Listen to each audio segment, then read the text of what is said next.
Meron tayong itatry from Greenika ulit. Facial Set Tomato. Ilang beses ko na ito nagagamit, paubos na yung toner. Meron siyang toner, merong serum, merong day cream, meron ding night cream. Para lang siyang skincare talaga. Hindi siya rejuve, hindi siya nakakabalat ng mukha. Iniisip ko kung effective ba siya. Pero feeling ko naman, oo, nakakaganda naman siya ng face. Yung dito ko dati madami yan, medyo nabawasan na. Ginagamit ko siya after maligo, tuwing umaga, pagpapasok ng office, tsaka pagka-uwi ko. Ito na yung pinaglilinis ko ng face. Next is serum. Kapag medyo tuyo na yung face, ilagay na natin.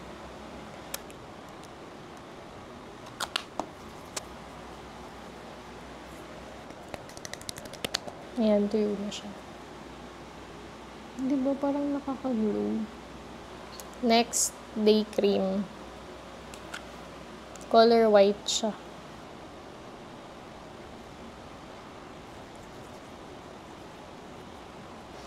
Yung day cream nila, amoy ano din eh.